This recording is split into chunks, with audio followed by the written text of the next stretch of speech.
I'm standing here in the heart of the Ozarks. While most of modern civilization walks past this delicate landscape, there are some who are studying the history of this terrain that brings an appreciation and understanding of the natural world. Today, I'll meet a few of those modern foragers who go beyond farm to table to forest to table, all for a taste of history.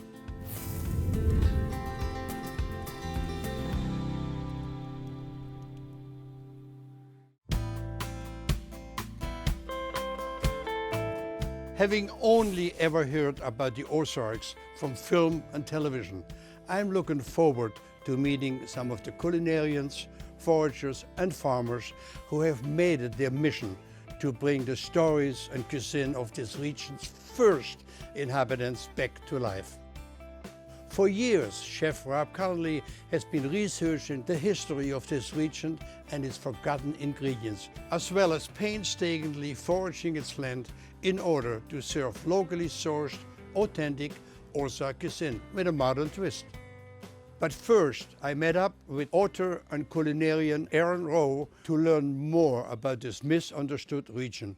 There are so many misconceptions about the Ozarks, the hillbilly stereotype that we often get pegged as. But at the end of the day, we are hill folk that have made it and survived.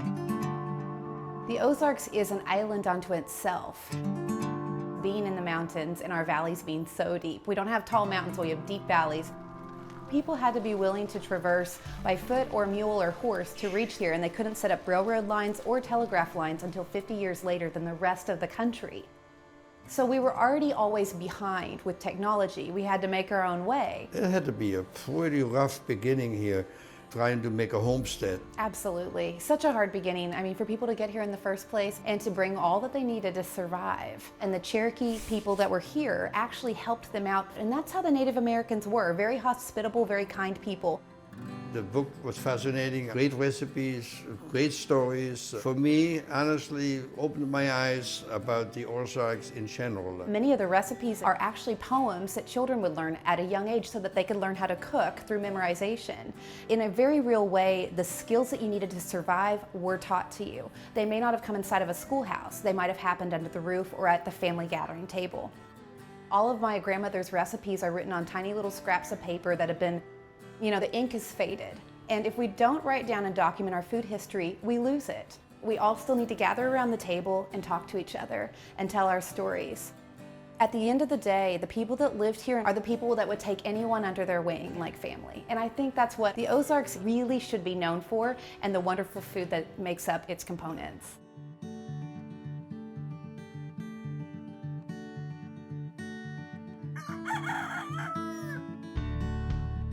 Chef Rob, I tell you, you will not going to believe how much I anticipated this moment to be able to stand next to you, cooking with you, understanding your philosophy. I always talk about from farm to table. Well, guess what? Today, we're talking about from forest to table. Because why? Because you are the expert. Well, thank you. I appreciate those kind words. It's quite an honor for me as well. For me, it's all about looking at the history of the Ozark region. When the indigenous people first met the settlers, and oftentimes the enslaved, those three cultures come together at one particular time in the late 18th, early 19th century, and they're surviving. People who used everything that they had available to them, whether it was from the farm or from the forest, never wasting, always thinking ahead to get through that hard winter and curing and preserving. And that ultimately grounds my entire cooking philosophy. You know, today I'm cooking with you in a farmhouse that was built in 1885. And it's a beautiful reconstructed house. It's unbelievable. Normally you see me schlepping over open fire at 250 degrees. But for me and you, we got a modern kitchen to work with. Since you're doing a very progressive cuisine, it's very befitting that we get to work in a beautiful space like that. Chef, what I'm really excited to show you is one of my favorite dishes. This is a classic dish, a financier, except here I'm using Ozark acorns. Acorns in particular are fun for me because there's a stigma against them. Many people say they're poisonous, but they're not poisonous, they're just very bitter. Yeah. But there's ways of getting rid of that bitterness. So I'm gonna start first by putting the brown butter in on the bottom. And you need to make sure that brown butter is room temperature. If it's still hot, it's gonna cook these eggs. Just to make sure I don't cook those egg whites, I add all my dry ingredients. Now, we can be fancy and whisk these together and whatnot, but I like to just put them in and keep things simple. So that's the cake flour with the baking powder and salt. Here's our acorn flour and sugar. I'm just gonna mix this together a little bit and add the egg whites.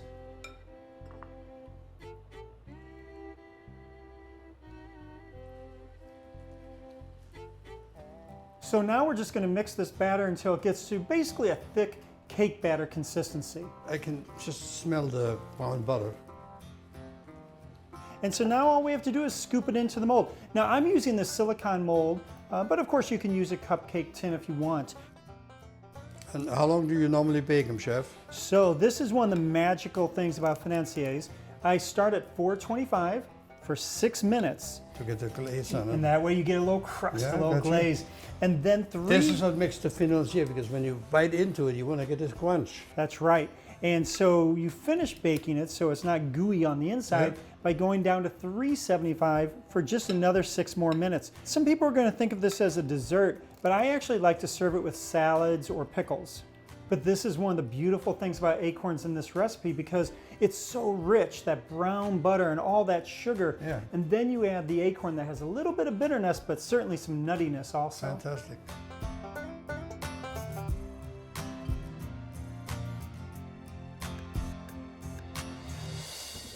Wow, look at them. Beautiful.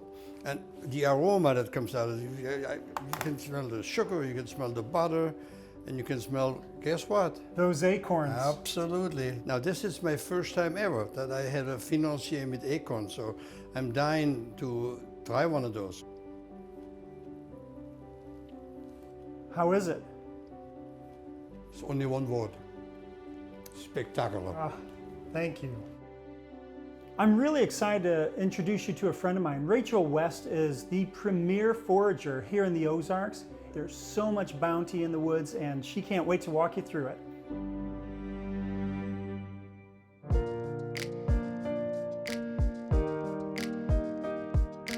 Welcome, Chef. I'm happy to have you here to my forest. We're in Old Wilderness Canyon right now in the Ozarks, and I teach spring foraging classes here where I lead groups around and show them how to eat our Ozarks, and that's what I want to show you today. When you teach those classes, what's the reaction of people who have never before been in a class of seen foraging? They're always shocked. They always go home right after class and they'll send me pictures and they'll go, I can't believe I just had 3 or 4 things in my backyard that I've just been like mowing over. With all wild plants, even the invasive non-natives, they were brought here as a food source. And so it's just kind of like feral food that's free all over the place that we've just kind of forgotten. How did you come up with what is edible, what is not edible? It takes a lot of research, lots and lots and lots of books. Never ever trust one guidebook. That's the one thing that I learned is I have a couple different guidebooks that actually have the wrong picture with the wrong description next to them. And thankfully, none of the mistakes that I've caught have been deadly mistakes, but they are definitely mistakes. All right, Chef, so I just went right up over there and I found a whole bunch of wild oregano. This is our dittany. This is like a peppered oregano. Let me see this. Unbelievable. It's one of my favorites to do a wild chimichurri. I do any kind of pasta pizza sauce. That is obviously an herb that has a tremendous amount of usage. It's perfect. Any of your brambles, so blackberry, strawberry, are all usable for tea, and they're really, really high in tannins, which are good for our heart. And they can also, as a fun side note, stop diarrhea. So if you're in the forest and you're dehydrated, that is a good way to have a strong tea that will stop that. So these are our red raspberry. There aren't any berries on these. These are first-year canes. The red raspberries have a round cane, and then if you notice this round cane, it also has a little plume on the outside you can kind of rub off, which is a natural yeast. You could even start a vinegar with it. Blackberries have a square stem, and so you can tell the difference between blackberry from that. Blackberry or red raspberry leaves will always be pure white on the underside. They're really high in vitamin C, so excellent to add to your tea. All right, chef, so this is a spice bush. This is Lindera benzoin, and it is in the bay laurel family.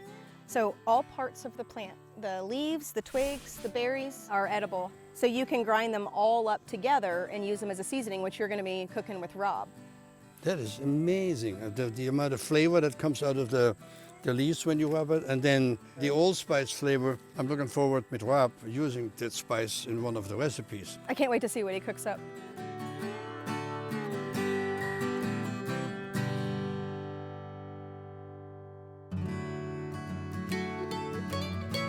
Chef, this recipe is one of my favorites also. And what's fun about this one for this particular moment is when we were just walking around outside, I saw pecan trees here at the farmhouse on the hill, and I didn't know they were going to be here.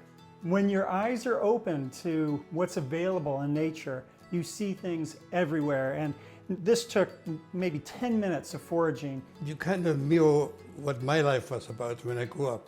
Many years ago in the Black Forest. You don't think for one moment I had a chance in the afternoon to play soccer with my friends? No, sir. I was sent in the woods. You go look for chanterelles. You look for raspberries. Well, it makes a lot of sense because when we live off the land, when we look for opportunities to feed ourselves and feed our families, what's available? But if you know what you're looking for and how to stay safe, then you can go out into the woods, gather your own, and put them in a skillet that night. Matter of fact, I was told this pecan tree was planted when this farmhouse got built. So it's been there for a long time, since 1885. Think about that. That's amazing. And to still be putting off nuts that we can enjoy today, that means someone back at that time put the thought into feeding their family. And look at all the families it's fed since. So the first thing we're going to do for these pecan croquettes is grind the nuts in the food processor, and we're going to add a little bit of forage spice to it to give it its flavor. Spice bush, because it's in season and it's very Ozarks. We're going to add these pecans to the food processor and a little bit of the forage spice bush. This has already been dried. You can do as much as your flavor preferences allow, and then a little bit of salt. And we're going to add more salt later, but we want to get it started.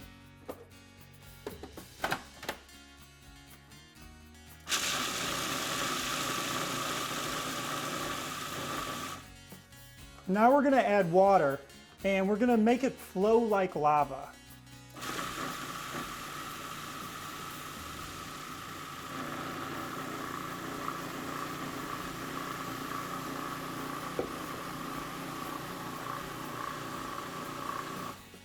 That looks very simple, very easy. There's only one small trick to it. What happens if I don't have a spice bush or any other herbs? Then I'm going to have to improvise that, obviously. You can, but this is the great thing about the recipe, because all you have to have is pecan, water, and salt. Whatever flavor you want, that's up to you. So then we scoop this out, put it in a bowl, and let it sit for about 1 hour. And what's going to happen is the nuts are going to absorb that moisture and thicken up and make it easier to handle. So next we're going to give them a panko coating or a breadcrumb coating. And so I'm going to take that scoop, drop it into my hand, and very quickly roll it into a ball. Toss it in the flour. That's all-purpose flour, I would assume. All-purpose flour, just like we'll have at home. Yeah. Then we can drop that in the egg wash. And so we put the panko coating on the ball.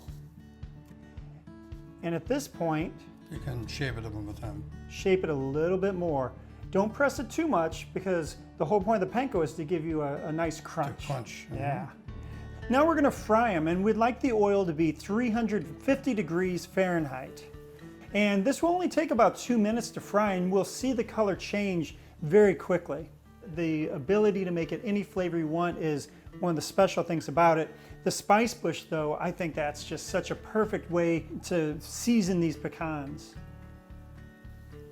Beautiful, nice crunchy shell with a creamy center. Looks good. All right, Chef, I'm really excited to have you try these. It looks so delicious, just perfectly fried. crunchy, unique flavor, but I'm not sure I believe you that there's no allspice in there. There's no allspice. This is purely from the forest with the spice bush. This is such a beautiful and simple recipe. I would be very disappointed if nobody was trying to make it at home. All you need is a little kitchen processor, some pecan nuts. And you don't have to do anything to them. You don't toast them, just grind them, add your spice, add your water, and enjoy. Fantastic.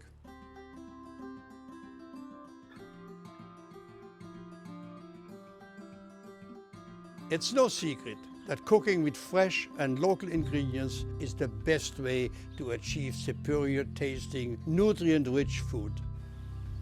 Through grassroots efforts, Springfield Community Gardens is creating the blueprint for local involvement in the foodways, helping to create a healthier community and reduce food insecurity in the region.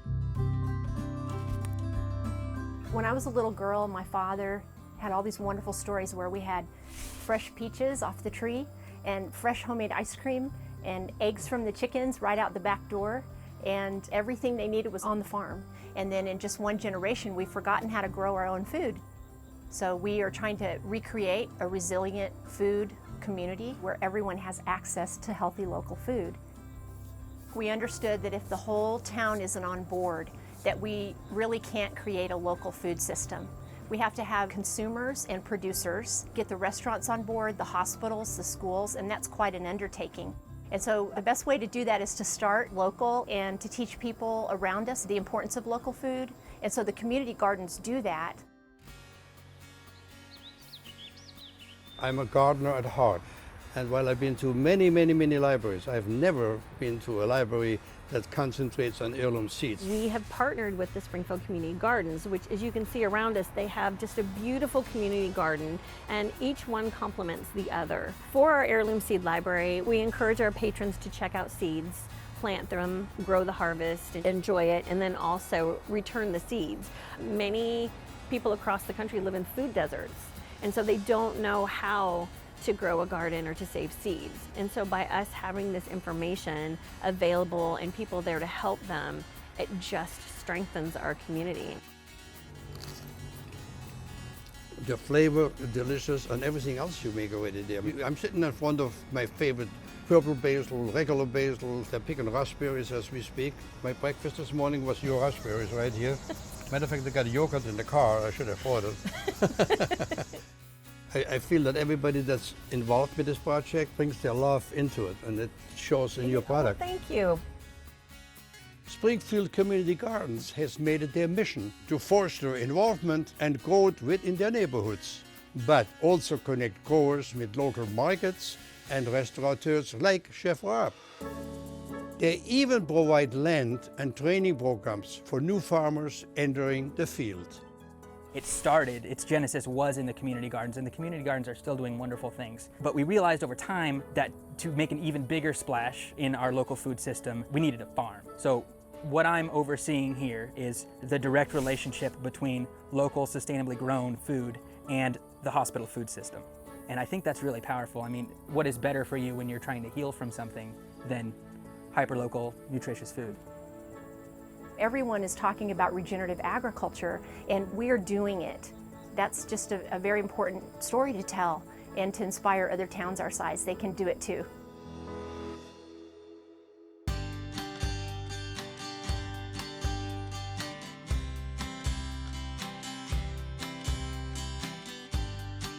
It looks like you have a big plan here. Well, this one's a little more complicated, but this is just such a crowd pleaser at my restaurant. And I think it's because the flavors and the ingredients are things that people know from what maybe mom or grandma or great-grandma used to make for you, but it's done in a very contemporary way. It's a little bit fancier, but it's still, at the end of the day, purple whole peas, bitter greens, and chickpea flour. Well, there's chickpea flour. Now, that's not something from the Ozarks, but this is where I pull in the modern idea of foods from around the world. And here I'm drawing from a very classic European dish called a panisse. Yeah.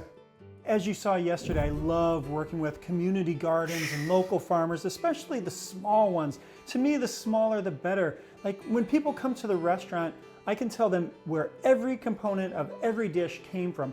The farmer, the hunter, the fisherman, everything. And I can attest to that because I saw you eating tomatoes for at least 2 hours. Those flavors of freshness and knowing how things were grown and trusting that the farmer cared for the food in the way that I'm going to care for it when I prepare it for my guests. How would somebody want to go in and say, hey, I want to do a community garden, or I want to plant some edible stuff in my backyard? I think for most people, it's not knowing how to access a farmer, how to actually get to know a farmer. And the easiest thing is go to a farmer's market. If you go to those farmers markets and just start talking to the farmers that have grown the beautiful produce or raised that amazing meat, they will tell you how to get involved. Now, some people want to learn how to do it in their backyard, but maybe you start that by going and volunteering at a farm. They will want your help, and so it's a great way to jump in. I also like going to farmers markets because you see what's fresh, and it keeps you in tune with the seasons. And so when you go there and then go to the grocery store, which is necessary, you realize how many things are not in season. And what's the consequence of that? Well, the flavor's not as good, the texture's not as good. Just looking at the ingredients over here, I can't wait for you to take me through it. Let's go ahead and get the peas going because they take a little bit of time. Put them in a pan, add a heavy pinch of salt, and then if you could add some water just to cover. There you go. Just to cover? Just to cover. That's perfect. Like so. And now we're going to bring this to a simmer and cook this uncovered for 30 minutes. For the panisse, which is kind of sort of related to a polenta, we're going to start with the milk. And here we add milk to a blender. This is not a normal step, but we're doing it because I want to add the bitter greens to the blender and ultimately to the panisse. So I'm going to just roughly rip these up, put them in, and now let's blend this until it's nice and smooth. That's why.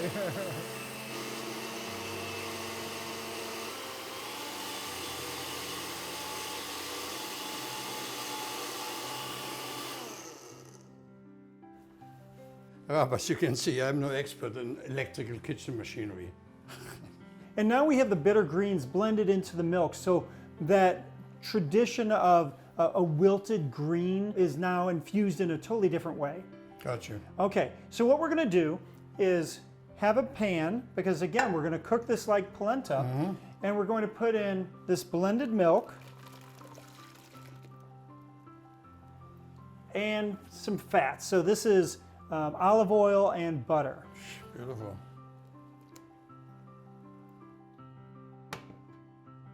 And so we're going to add the chickpeas and a little bit of salt and stir this with a whisk for about 10 minutes until it thickens up. Also, in other words, you want to make sure the liquid goes underneath the chickpeas to create the right consistency. That's right. We want it as smooth as we can get it. Just like that, it goes from watery liquid to a thick paste. And so now all we need to do is cook this until the moisture evaporates. And it takes about 5 to 10 minutes, and your arm will get tired. Just know that even if you don't stir it perfectly, it will still be delicious, but the more you stir it, the smoother it's going to be. Look at that. Okay, so now we're going to pour this into a pan, and look how it just glops out. See how thick that is. And spread it as smoothly as you can. Doesn't have to be perfect. And now we're going to put this in the fridge and let it firm up. Because this takes a little bit of time, I made some ahead so we can show you how it works. So after this sets up in the fridge, like an hour or so, and when I cut it out, I like to use something as simple as a juice glass. We're going to end up with these. Now, there's a couple of ways you can do them. You can pan sear them or you can deep fry them, either way. I like to fry them because there's more flavor and we get this really wonderful, evenly crisp crust with this custardy, thick filling in the center. Perfect. And you'll see how fast they fry. About 350 degrees. You just want to get them nice and golden brown, I would assume. Yeah, we want a nice color to them and that crisp crust, and it'll take about 3 or 4 minutes.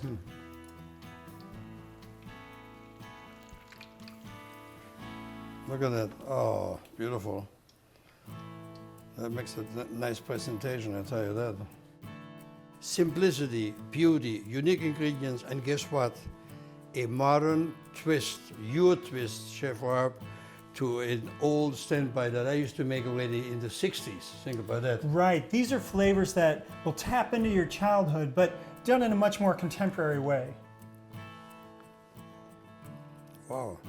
The flavors are just perfect. The greens that you have mixed under it, I have never had it with chickpeas, but it's a beautiful combination. So obviously you've done your homework on there. Light, refreshing, and I just think that it's a very exciting dish as an appetizer, or as a course, or along with anything else, you know? Right, and again, for me, it's all about the texture. And all this for a taste of history from the Ozarks.